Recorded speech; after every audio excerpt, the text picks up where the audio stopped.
Subscribe कीजिए हरिधर नरसिंह गुरु YouTube channel को और पास में जो बेल आइकन है उसके ऑल नोटिफिकेशन को प्रेस कर दीजिए ताकि आने वाली मेडिकल वीडियो सबसे पहले आप तक पहुंच सके।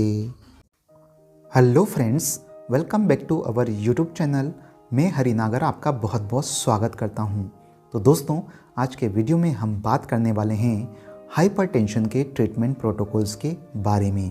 यानी कि जब भी कोई व्यक्ति हाइपरटेंशन से सफ़र पाया जाता है तो उस कंडीशन में हमको किस प्रकार के ट्रीटमेंट प्रोटोकॉल्स फॉलो करने होते हैं, यानी कि इंस्ट्रक्शन फॉलो करने होते हैं। तो दोस्तों, ट्रीटमेंट के प्रोटोकॉल्स को जानने के लिए बने रहिए इस वीडियो के अंत तक।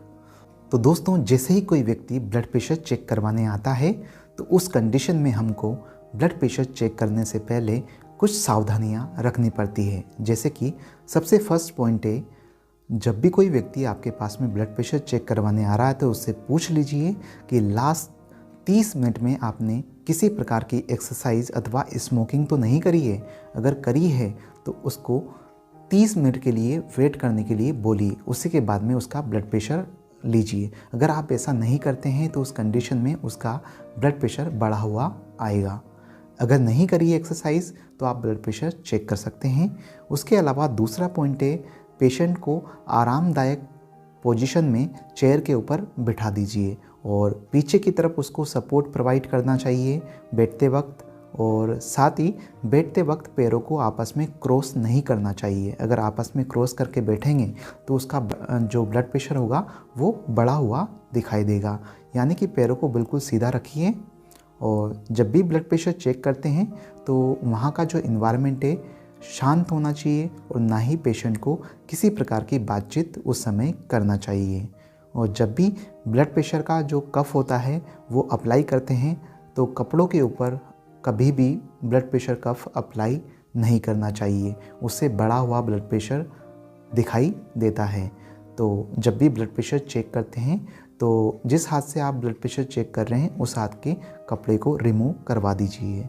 उसके अलावा जो ब्लड प्रेशर का कफ होता है वो अच्छा होना चाहिए, थोड़ा लेंथी होना चाहिए, उसकी जो चौड़ाई है वो अच्छी होना चाहिए, उससे आपका जो ब्लड प्रेशर होगा वो करेक्ट आएगा।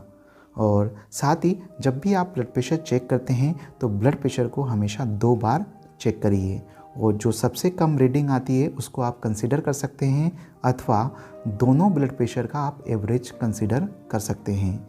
यदि दोनों रीडिंग के बीच का डिफरेंस 10 mmHg से ज़्यादा आता है तो उस कंडीशन में आपको ब्लड प्रेशर दोबारा से चेक करना है।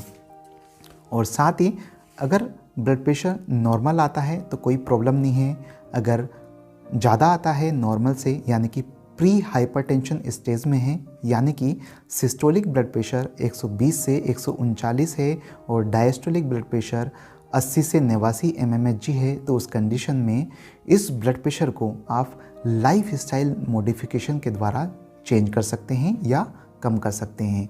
अब लाइफ स्टाइल मॉडिफिकेशन में क्या क्या चीज़ें आती है, जैसे कि सबसे फर्स्ट है डाइट चेंज, यानी कि आप अपनी डाइट में चेंज करके भी ब्लड प्रेशर को कम कर सकते हैं। अब डाइट में क्या चेंज करना है, जैसे कि सोडियम की मात्रा आपको कम लेनी है और जब भी आप खाना खाते हैं तो उस खाने में हरे पत्तेदार सब्जियों का उपयोग करना चाहिए, फ्रूट्स की मात्रा ज़्यादा लेना चाहिए, सलाद ज़्यादा खाना चाहिए और जो भी प्रोसेस्ड फूड होते हैं उसका इस्तेमाल कम करना चाहिए। प्रोसेस्ड फूड यानी कि इस प्रकार के फूड जो कि केमिकल रिएक्शन के द्वारा उसके गेस्चर को, उसके टेक्सचर को, उसके कलर को चेंज कर दिया जाता है, तो वो हमारे हेल्थ के लिए नुकसानदायक होते हैं। तो उस कंडीशन में प्रोसेस्ड फूड का इस्तेमाल बिल्कुल कम कर देना चाहिए। दूसरा चीज़ आता है फिज़िकल एक्टिविटी के द्वारा, यानी कि आप अगर एक्सरसाइज करते हैं तो उसकी वजह से भी आपका ब्लड प्रेशर कम होने लगता है। तो दिन में लगभग आपको 30 मिनट के लिए एक्सरसाइज करना चाहिए, जैसे कि आप वॉक कर सकते हैं, जॉगिंग कर सकते हैं, और सप्ताह में आपको कम से कम 5 दिन एक्सरसाइज करना चाहिए, यानी कि कम से कम 150 मिनट आपको एक सप्ताह के अंदर एक्सरसाइज करना चाहिए। उसके अलावा नेक्स्ट आता है, अगर आप स्मोकिंग करते हैं तो उसको बंद कर दीजिए, अगर अल्कोहल का कंजप्शन करते हैं तो उसको भी बंद कर दीजिए। तो इस प्रकार की लाइफ स्टाइल मॉडिफिकेशन के द्वारा आप ब्लड प्रेशर का जो रेंज है, जो थोड़ा सा बढ़ चुका है, उसको आप कम कर सकते हैं। अब उसके बाद में हम बात करते हैं, यदि ब्लड प्रेशर 140/90 mmHg से ज़्यादा आता है तो उस कंडीशन में आपको क्या करना है, जो पेशेंट का सीरम क्रिएटिनिन लेवल है और यूरिन प्रोटीन लेवल है वो चेक करवाना चाहिए। और उसके बाद में आप जो पेशेंट है उसको 3 मंथ के लिए लाइफ स्टाइल मॉडिफिकेशन पर रहने के लिए बोलिए और उसका हर मंथ रिव्यू करिए कि कितना ब्लड प्रेशर कम हुआ है। ठीक है, अगर ब्लड प्रेशर कम हुआ है तो अच्छी बात है, नहीं हुआ है तो उस कंडीशन में जो आपकी लाइफ स्टाइल मॉडिफिकेशन है उसको इंटेंसीफाई करना है, यानी कि उसमें को और अच्छे इंस्ट्रक्शंस आपको फॉलो करना है, यानी कि नमक का इस्तेमाल कम करना है, अच्छा एक्सरसाइज करना है, ठीक है, अच्छा खान पान लेना है, स्मोकिंग बंद करना है, ठीक है, और एल्कोहल का कंजप्शन कम करना है। तो लाइफ स्टाइल मॉडिफिकेशन को आपको इंटेंसीफाई करना पड़ेगा और आपको स्ट्रिक्ट होना पड़ेगा उस चीज़ के रिगार्डिंग, तभी जाकर आपका ब्लड प्रेशर कम हो सकता है।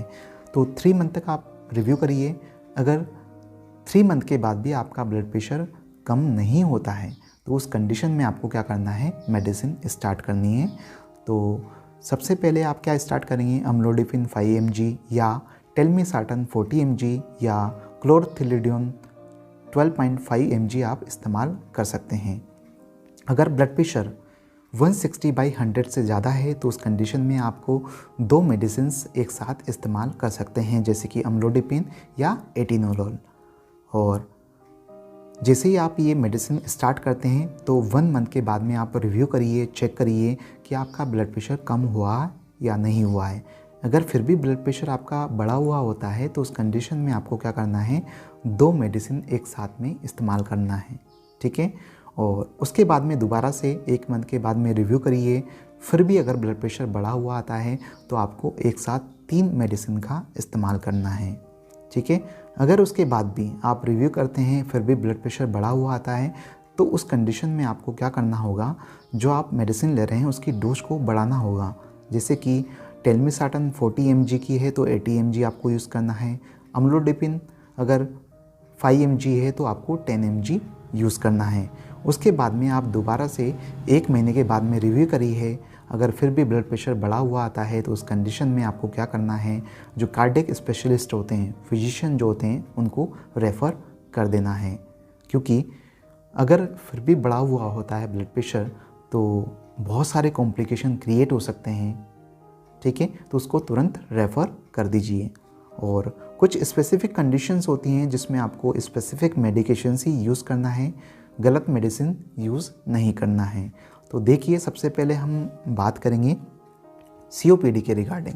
तो COPD में कौन सी मेडिकेशंस हम यूज़ कर सकते हैं। तो COPD अगर किसी मरीज़ को है तो उस कंडीशन में बीटा ब्लॉकर्स को अवॉइड करना चाहिए, यानी कि जो एटिनोलोल है उसको आपको अवॉइड करना है। उसके अलावा आप कोई सी भी मेडिसिन दे सकते हैं।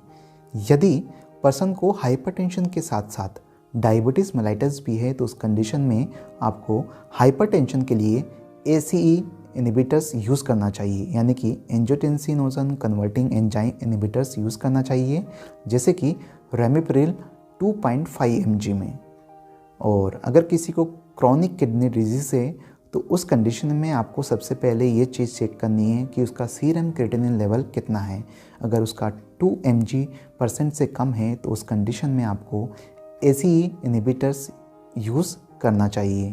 और ACE इनहिबिटर्स तभी यूज़ करना है अगर आपके पास में सीरम क्रिएटिनिन या पोटेशियम का जो लेवल है उसको मॉनिटर करने की फैसिलिटी हो। अगर फैसिलिटी नहीं है तो उस कंडीशन में आपको अम्लोडिपिन 5 mg इस्तेमाल करना है। अगर किसी को कोरोनरी आर्टरी डिजीज़ है, यानी कि चेस्ट पेन है या MI की हिस्ट्री रही है, तो उस कंडीशन में आपको बीटा ब्लॉकर्स यूज़ करना चाहिए, यानी कि एटिनोलोल आप यूज़ कर सकते हैं। अगर किसी को हार्ट फेलियर वाली कंडीशन है तो हार्ट फेलियर वाली कंडीशन में सबसे जो फर्स्ट ड्रग आप यूज़ करेंगे वो करेंगे ACE इनहिबिटर्स, यानी कि रेमिप्रिल 2.5 mg इस्तेमाल कर सकते हैं। और धीरे धीरे बीटा ब्लॉकर भी यूज़ कर सकते हैं, यानी कि एटिनोलोल का भी आप इस्तेमाल कर सकते हैं कुछ समय के बाद में। उसके बाद में आता है, अगर किसी को प्री एक्लेम्शिया है, यानी कि प्रेग्नेंट वुमन को अगर प्री एक्लेम्शिया है और उसका 150/100 से ज़्यादा ब्लड प्रेशर है तो उस कंडीशन में आपको कौन सी ड्रग इस्तेमाल करना है, जैसे कि लेबेटालोल आपको 100 mg से स्टार्ट करना है और दिन में 2 बार उसको देना है। नेफेडेफिन आप ले सकते हैं। नेफेडेफिन 30 to 60 mg आपको डेली प्रोवाइड करना है। मिथाइल डोपा 250 mg 2 से 3 बार आपको दिन में देना है। और आपको क्या चीज़ अवॉइड करना है, यानी कि कौन सी मेडिसिन आप अवॉइड कर सकते हैं, तो प्री एक्लेम्पसिया वाली कंडीशन में एसी इनहिबिटर्स आपको अवॉइड करना है, या एंजियोटेंसिनोजन रिसेप्टर ब्लॉकर जो होता है वो भी अवॉइड करना है। अगर किसी को क्रोनिक किडनी डिजीज़ है या डायबिटीज़ की कंडीशन है तो उसमें ये चीज़ देख लीजिए कि प्रोटीन यूरिया है या नहीं। अगर है तो उस कंडीशन में आपको एसी इनहिबिटर्स प्रेफर करना है, एंजियोटेंसिनोजन रिसेप्टर ब्लॉकर्स प्रेफर करना है। लेकिन उसके लिए आपको ये चीज़ कंफर्म करनी होगी कि आपके सेंटर में पोटेशियम और क्रिएटिनिन लेवल को मॉनिटर करने के लिए फैसिलिटी है या नहीं, तभी यूज़ करना है। अदरवाइज़ आप अम्लोडिपिन यूज़ कर सकते हैं। या किसी की हार्ट अटैक की हिस्ट्री रही है तो उस कंडीशन में आपको बीटा ब्लॉकर्स यूज़ करना है। तो दोस्तों, ये थी जानकारी हाइपरटेंशन के ट्रीटमेंट प्रोटोकॉल्स के बारे में। तो दोस्तों, आशा करता हूँ आपको ये हमारा वीडियो अच्छा लगा होगा, यूज़फुल लगा होगा। अगर अच्छा लगा है तो प्लीज़ वीडियो को लाइक कीजिए, शेयर कीजिए, और किसी भी प्रकार के क्यूरीज हैं तो कमेंट बॉक्स में जाइए, कमेंट करिए। Thank you so much.